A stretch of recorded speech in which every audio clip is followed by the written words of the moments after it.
a lot of people get into real estate and they always say, how much do you want to make? And they always answer you 150,000. How many deals do you want to close? Two a month. It's the same answer every time.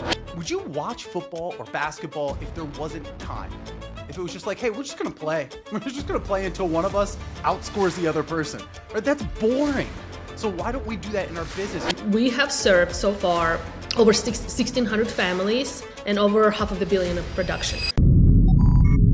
Hi, my name is Leo, Real's AI-powered concierge, and now podcast MC. Welcome to the Real Podcast, Perspectives Unlocked.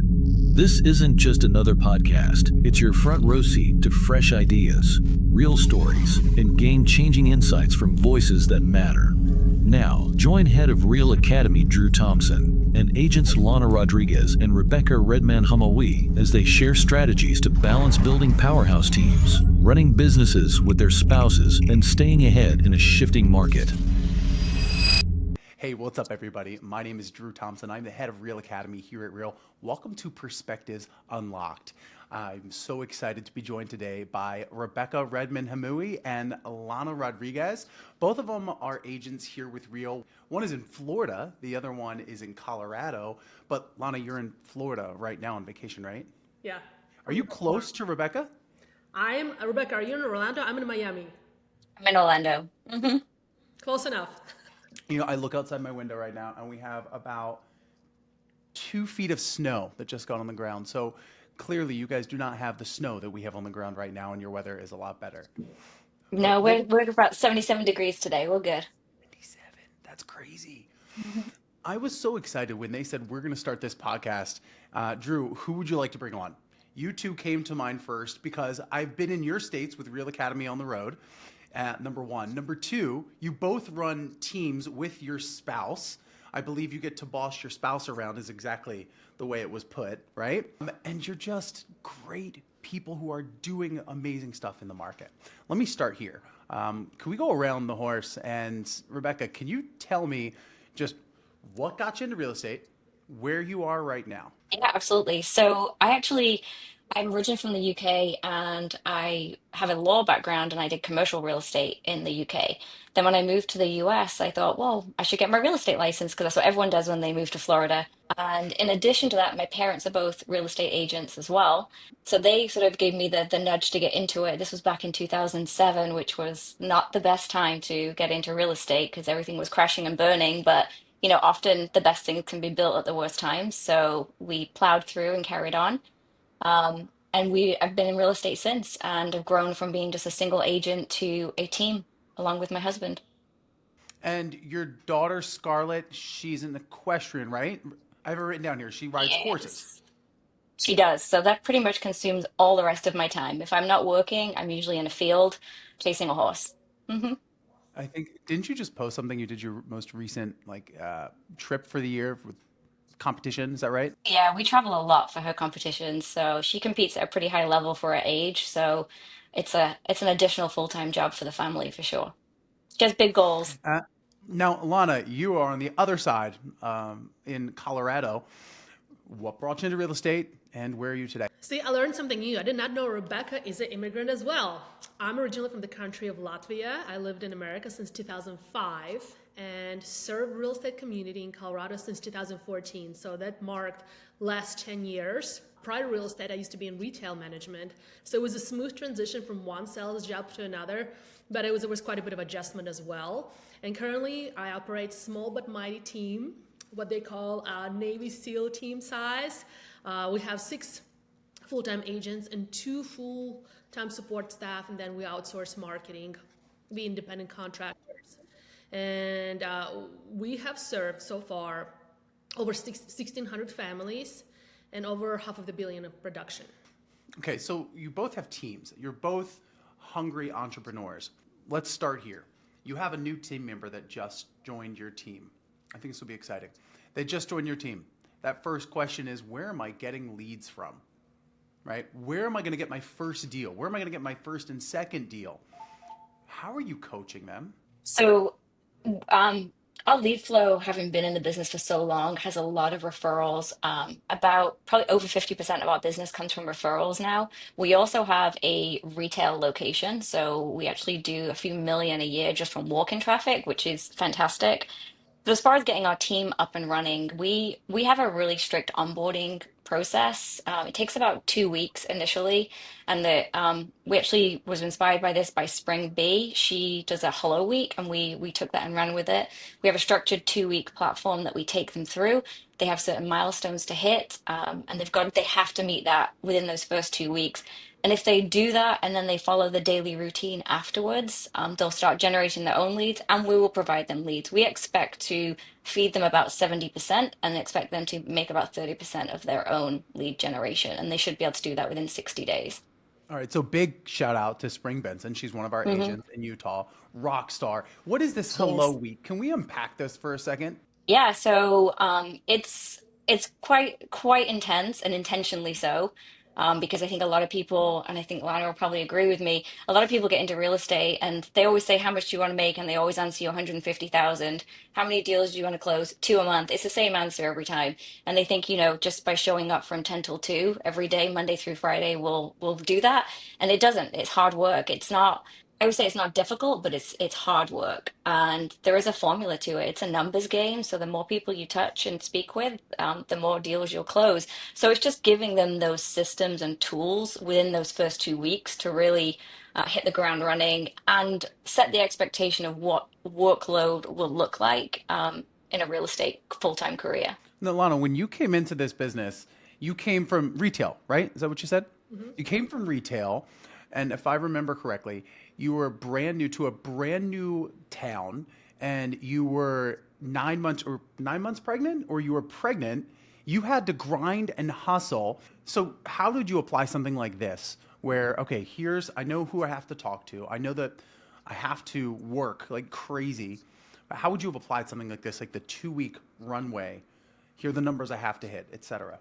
Yeah, so in 2014, when we actually moved to Colorado Springs, I forgot to mention that we were brand new to the state. We did not have anyone, we did not have any contacts, and all we had is a small little pool of Brian's military friends, and then I had to recreate everything on my own.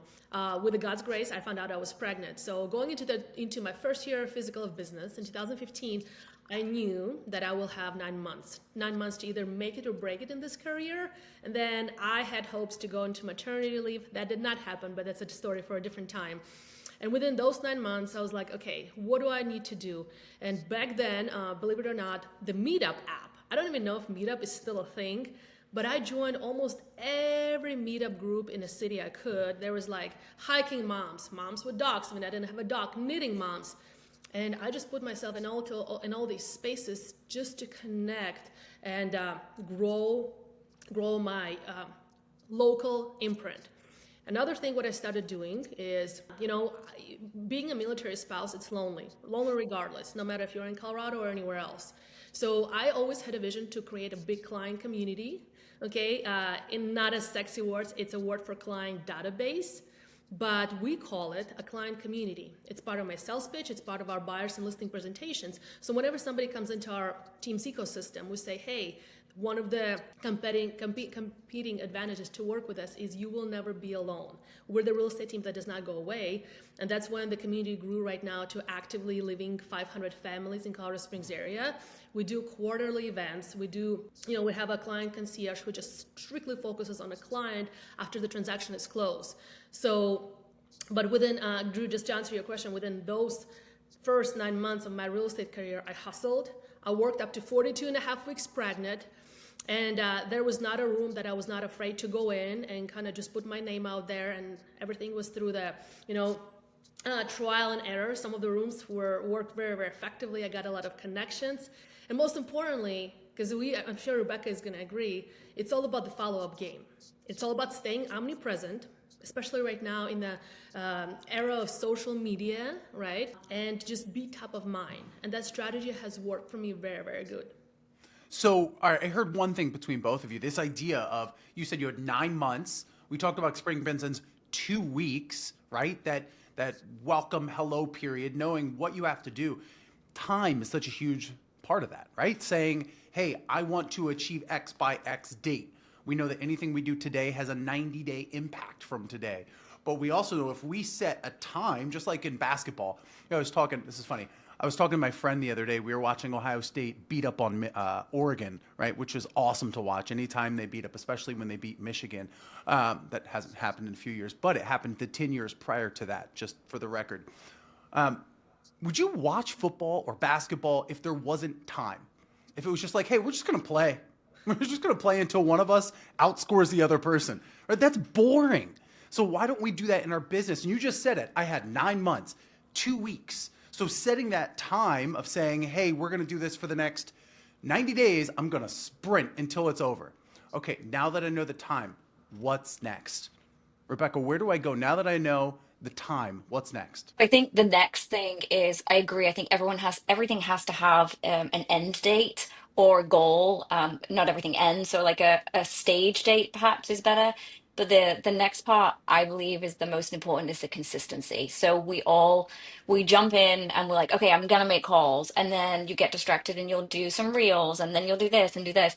But it really is like a daily task sheet you could go through, and it could be, call your leads, knock on doors, make a reel, make some content, go through your CRM. Like there is literally a daily task list you could do, and attached to each of those tasks, you could have a goal. So, going through your CRM, maybe it is, I have to make one appointment, whatever your goal may be. And you don't move on from that task until if you make the first call and you book an appointment, great. If it takes you 50 calls to make that one appointment, then that's what it is. But as long as you have a measurable portion to each of them, I think that's what you have to do, and you have to do it every single day without fail. I can think back to the best year in my life. I used something called the Best Self Journal, and I still use one today, except I put it on the Remarkable. Every day, you ever hear of this thing? Hmm. Yeah. So the Best Self Journal, if you haven't heard about it, it makes you write out, okay, here are my top 3 priorities today. Here's what I'm grateful for. Here are my major wins. Here's what my day looks like. But every day, it makes you be intentional about your focus and what you're doing. Now, Lana, speaking of intentional, you said you have your community. So I have a feeling that your next step is going to be something within, like, how do you activate, I always like to say, the top 12 people in my text messages, my sphere, the people who trust me. How do you activate them without sounding salesy? So interesting fact is, Drew, that we all have a community. We all have a community around us. The main problem that I see that our communities are not organized enough. Okay, now my community is organized enough where I can open my CRM, either it's Lofty that we use or it's a Buffini CRM that I use side by side, and I can tell you who are my A+ contacts, when was the last time I talked to them, how are they being touched. When majority of the agents, unfortunately, they cannot do that. And I want to suggest all our listeners, please, within February, January, it's a rebuilding month, it's refocusing month. Sit down and organize your database where when you look at this person's name, you know exactly who they are, what's going on in their life. Did they have a baby? Are they ready to, evaluate their market analysis situation on their property? So with that being said, it's going to give you the power going throughout the year. One exercise that me and my client manager do once a year, we sit down, typically around December time. It takes us 2 to 3 days to go through entire client database. And what we check, are the clients still there? Have they moved on with somebody else? Okay. Are we connected on Facebook? Because Facebook is not our main tool, but it's one of the tools to keep in touch with the clients. And when you start building this very, very strong database, it's your people. No one can take it away from you. And when you have organized enough, one of the touches that we do is client events. Everybody are invited to the client events. Everybody are invited because it's a system. It's not just a party that we throw to show our appreciation. Working by referral is a system. So the system is backed up by a client appreciation invitation system. Even though when one client event is over, we're already jumpstarting invitation system for another event. That's where we ask for referrals. We stay top of mind. Because just like us realtors, we're getting harassed and spammed all the time. Let's just be honest. Well, you have to understand that your consumer, that your client are getting harassed too. Somebody's farming their neighborhood. They're getting all kind of geo-targeted ads in their mailbox and social media. So we have to show that we're human, we're there for them. And of course, provide value in exchange for a little referral. Not a bad idea. How are you doing events, Rebecca? So we actually don't do a ton of community events. One reason being that the market we're in is primarily a second home market. So we don't deal a lot with residential homes. So we don't do a lot of in-person events. We do have a lot of renters because we have a property management aspect to our team as well. So we take care of our renters on that aspect, but we don't do many of the community events. We haven't really figured out the formula for that for second homeowners. That's something we on our 2025 list for sure to try and work that around that. So community events and engaging your sphere. Okay, awesome. I am the new agent. I have my sphere organized. I know exactly who I should be contacting. But just step out for a second. I'm a new agent. I'm panicked. I have to get my first deal. Right? That just popped in, and I keep thinking about that. How do you organize your time around that, Lana? Like, Yeah. how do you organize your time to work on the business and not in the business? Right? That Well, differentiation between the two. see how I'm personally going to be organizing my time. It's a little bit different because my buckets are very, very full versus the new agent. Advice for the new agent is if you're first year in business, you need to educate yourself till you dead. Like go attend any class, specifically any class offered by Real Academy or maybe that your MLS offers, because education is key. As a new agent, you need to have a realistic understanding that you are going to be competing with agents who are multiple years in a business. So education is the only thing you can have in your arsenal. And second thing that I would like to mention is that we have expectation to make 100K, 200K a year, but no one wants to operate by the schedule because we're entrepreneurs. We can do whatever we want. Well, I have tried that. It doesn't work for me. I'm a very distracted person and I have lots of things coming at me daily. So if I don't time block, and it's nothing fancy, nothing too crazy. I just time block on my calendar on my iPhone, and I know this is the time for 1 hour. At least I can focus on one specific task. For me, for example, the next 60 days is task focusing on my A+ relationships within my client community because we had a little dry December, and me as a team leader, I was like, I need to step it up and I need to set the team up for success. So once a day for 1 hour, I'm either contacting my A+ relationships, maybe I'm sending them a gift via Amazon because I cannot do a physical pop by. When I'm gonna get back to the office, I'm gonna write some handwritten notes. Little things like this, you don't think like 1 hour, what is it gonna do for you? But it actually makes a huge difference when you add up 1 week, 2 weeks. So for any new agent listening, you need to time block. Okay, and when you're time blocking, it doesn't mean you'd be scrolling on social media because scrolling on social media is not prospecting. Eventually it is, but they need to get their hands dirty. Real estate agents scrolling on social media as work, or how about like when you go on YouTube and you just type in how to door knock successfully or role playing, and you just end up watching videos on YouTube for hours, and then you're like, hey, I did my work for the day. I ran out of time. I ran out of time to work today. I love it. Time blocking is a great point. I'm curious because both of you run teams with your spouse, which I don't know. Luckily, my wife is not home right now. I can say this loudly that if we had to work together, we would murder each other. It would never work. How can you unpack 1 second? Give me like one or two things that if someone is thinking about, hey, I could use my spouse and work together. Use my spouse sounded really weird, but I meant I could work together with my spouse very well. Like, tell me the two things that you would tell them to consider. So I think you have to have defined roles. Like Brian and I tried this. It's just like, oh, we're both in the company, we'll both be the bosses. And that really didn't work because we're also very different people. And I think Lana and Brian are very different too. Like Brian is the dreamer and the big ideas and the no budget, let's just go for it, but very creative. And I am like the processes, the budget, the operations. And so that can really clash if you don't understand why each other's roles are super important. Because I need his creativity for growth, but he needs my operations for not to go bankrupt. And other things like like onboarding and things like that. It has to be a process too. I'm a big believer if you do it once, it should more than once, it should be a process that you can, redo every time. So I think when we finally decided what our roles were based on our strengths, that was when we stopped sort of hating each other in the workplace. Perhaps a little strong, but it definitely got smoother once you had defined roles. So let's just unpack that for a sec because that's so clutch. Understanding your strengths, right? I Mhm. would imagine that Okay, let's just say my wife and I decided to go into business together. Like we're absolutely crazy and we're going to actually do it. I would sit with ChatGPT, right? The paid version, 20 bucks a month, because you guys know this is pretty much all I talk about, right? And I would turn on the voice to text and I'd say, hey, I want to tell you a little bit more about myself. Here's my disc profile. Here's my personality. Can you tell me where my strengths are? Here's my wife's profile. Can you look at it, tell me where her strengths are? And then pretend you are a coach slash executive slash marriage therapist and give us a plan to separate our responsibilities so we don't kill each other and we run a successful business.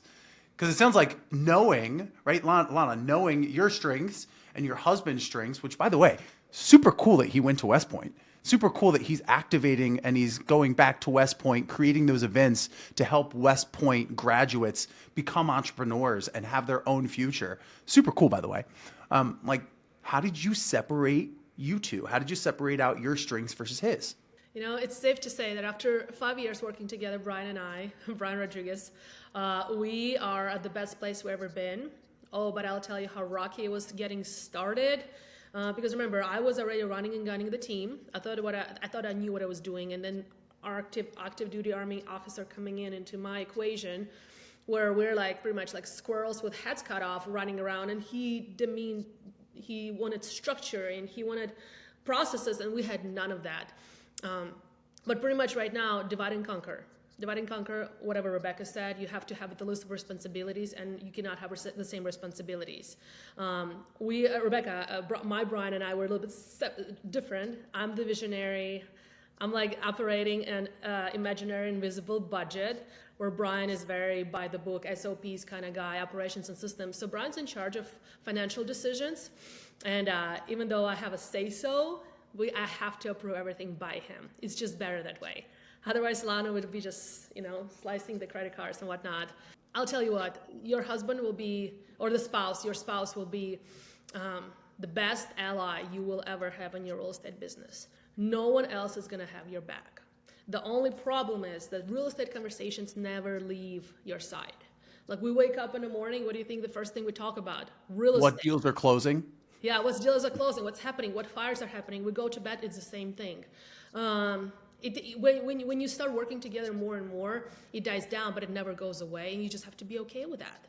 And sometimes when we fight, he's like, I wish you were never in real estate. You're never my boss. I was like, but don't you love what real estate provided us? And Wait, hold on. Did you just say that when you fight, he says, I wish you were never my boss? So wait, so you're the boss? I mean, it's the Lana Rodriguez group after all. I love it. I can just imagine like fights where you're adamantly angry, but then you stop and go, hey, look, we just closed on 123 Banana Way. Yeah, we did. Awesome. All right, let's get back to our fight. You take the kids to school, right? Like that is such a cool relationship. And I honestly, I'm envious. I think it's really cool you guys have that. If you were to talk to, let's go back to that agent who's not on a team, right? So far he's gotten that you have to be time bound, number one. You have to find a way to activate your community, number two. But we know that if I can activate my community, I have a time of the essence or time bound. I know I still have to have the skills to be able to talk to them. But here's what new agents don't have. And all three of us, we've all talked about this before. They don't know what they don't know. They don't know everything inside the MLS. They don't know how to run an absorption report, right? They still feel like they're new. In the doctor profession, it's that white coat syndrome, right? They say that when people graduate med school, they put on the white coat, but when they're in the room, they still feel like they're a novice, like they're not really a doctor. How do you get past that? Rebecca, how do you get past that part of not knowing? So I think confidence comes with knowledge, and I think they, like Lana said, they have to educate themselves and they have to be responsible for their education. Now, whether that means, if they don't want to join a team for some reason, they have sort of a mental block on that, maybe they need to find themselves a mentor. Or if they've got someone in, whether it's in their brokerage or outside of their brokerage, find somebody who's willing to support them and be there for those questions. The brokers are always there for the questions as well. But that kind of need to know and don't know until you hit the point where you need to write that contract, or when you're stuck in that conversation and you don't know how to answer it. That's when you really need somebody to be able to lean on, like on a one-on-one basis. So, your MLSs, your boards and things are great for an education point of view, but you need a human. You need somebody who's already been there, done that you can lean on and support. So I'm a huge advocate for teams, for new agents. At minimum, I would say a mentor. Plug into a brokerage that has, fantastic training and education. The Real Academy is phenomenal for that. And we have it, the way we have it broken down for new agent training, team leads, etc. It's a great resource to have that. But I also am a big advocate of having a human on your side with knowledge. Rebecca, what did you do before real estate? You've Law. been an entrepreneur your entire life, right? Yeah, so I did law. I've also owned a flower shop. I've owned property management companies. So yeah, lots of businesses built and sold. So you are saying, if I'm hearing this right, you've gone through on a, if I remember correctly, over dinner, that flower shop, you took it and you grew the flower shop. You moved here and you said, hey, I need a business so that I can stay here and work, right? You grew that flower shop from where it was and you 10x'd its revenue and made it like the flower shop in the area, right? Serving flowers to Yeah. Tiger Woods and like all those other people. Yeah, so when you move to the States, Cool, one of the right? pathways to, yeah, good memory. When you move here, I don't know how Lana came here, but getting a visa to come here is not easy. And I came on a visa where you had to purchase an existing business in the US, and part of the rules of that is it has to see growth, you have to employ Americans, so on and so forth. And I had no money. So I had to buy a really, really cheap business that was failing and doing terrible, and I had no choice. And I think that is one of the things that probably drove Lana and like myself is I didn't have a backup plan. I had to make this work. So I'd never sold flowers in my life before, but I could afford this business. I knew it was in an area where people had money. I thought nobody's doing any kind of social media in this area of business right now. So I had kind of a vague idea of how I could grow this. Found some great people to support me, some great designers to be within my team, and grew it. Yeah, I 10x'd it, and then I sold it once I had Scarlett. Mhm. Lana, you're an immigrant as well. I'm You didn't immigrant as have a well. I backup came as a plan. You came student. over here. Yeah, I came as a student. I did not buy a business. But when I came to America, I came actually lived first year in Louisiana. I was like, whoa, if that's how America looks like. And it was during the year when Katrina happened, the Hurricane Katrina. So my Oh, first perception of America, of United States, was kind of like not what it is right now. But when I was here and was going to school, and I was like, oh my God, it is the land of opportunity. My big why was to actually bring my parents here. Now, the country I'm from, it's not a third world country, and we never had a bad life. But life over there, it's much different than life here. And even when I met Brian, the year I met Brian, I already became American citizen on my own. I told Brian, I was like, I don't know if this is going to work out, but if we get married, my parents are coming here. And he was like, okay, whatever. So be backed up by a big why, by a big vision. It's going to get you through hard real estate days and hard real estate deals. Okay, my big why was bringing my parents. My parents are here right now with us. I bought them a house, their little American dream. Now they help me to take care of my children so I can go back to work. And now my why is, of course, people on my team, people in my real network, and my two little kids. I want to be there for them, and I will never stop working. But when you get into this new industry called real estate, this year, last year, it's a little difficult more than it was before. You have to understand why are you doing this, because it's going to be hard. Okay, it's not going to be easy. And surrounding yourself by great mentors. Real Broker has an amazing platform. If you don't want to be on a team, we have mentorship opportunities with every state. We have great sponsors all throughout, all 23,000 agents. So I feel like there is no better brokerage out there than Real Broker for welcoming new agents, adapting them to the current market situations. And not everybody is a team material. 2 years ago, my team was bigger. We had 16 agents, and it was glorious on the photos, like, let's go power team, but inside it was a bit messy. Now we have 6 squared away A-type players. I can hand them the lead, and they're gonna go run with it. I don't lose my sleep. There is no drama, because not everybody are team material, but it doesn't mean that they don't belong and they don't fit in. okay. So have you guys ever heard of the book Burn the Boats? Okay, so you're gonna love it. It's Burn the Boats by Matt Higgins, and the idea is when I'm gonna quote this wrong because I'm not a history buff, but when the settlers came over here, the first thing that they did, two things. One, they burned the boats, so there's no way to get home. And number two, they burned and got rid of all the pots and pans. So they had to find a way to go out, hunt, and eat. And this guy, Matt Higgins, says, if you want to get far in life, you have to burn the boats. You have to make it so that you have no other choice but to succeed. You have to bet on yourself to succeed. Super good read, and kind of talks like what you guys are saying fit right in with everything that goes on in that book. You'll love it. Check it out. All right, so I want to wrap this up today with what I call rapid fire. I'm going to name some things. I'm going to go back and forth. You're going to say hot or not, okay? Ready? Okay. Lana, cold calling, hot or not? Not. Cold calling, Cold hot or not? calling? Oh, I have no problem with that. Next one here. Post and ghost, meaning you post and then you don't post anything else. Oh, no. Can't do that. Algorithm is gonna hate you. Okay. Client community events, hot or not? Yes. Love them. I think they're fantastic. Awesome. Mailers, hot or not? 30% of my listings came from mailers. Lana, Not for me. Haven't gotten there yet. haven't gotten there yet. Okay, awesome. Using a CRM every single day, hot or not? Yes. Okay, guys, that was a layup. Like, I'm trying to give you an easy one. Okay, you have to use a CRM every single day. Yes. Let's see, hot or not? Text messaging. Yes. Yes. Yeah, hot. What would you say if you had to say like one thing to focus on as an agent to finish out the year? What would it be? One thing, call your leads. Call your leads. Love it. Lana, call the Yeah. leads. What about you? Make sure you're not a secret agent. There's so many agents who their sphere or their people don't even know they're in business. Make sure your social media profiles are updated. And if you haven't talked to your sphere, your SOI, whatever it is, make sure they know who you are, what you do, and how can you help them. I love it. Hey guys, thank you so much for being here today. Real quick, Rebecca, where can we find you online? Instagram, my handle is Rebecca Hamaoui, RebeccaHamaoui. I'm on there every day, all day. You can tag me. It's me that responds to you. So that's the best place to find me. And Lana, where can we find you?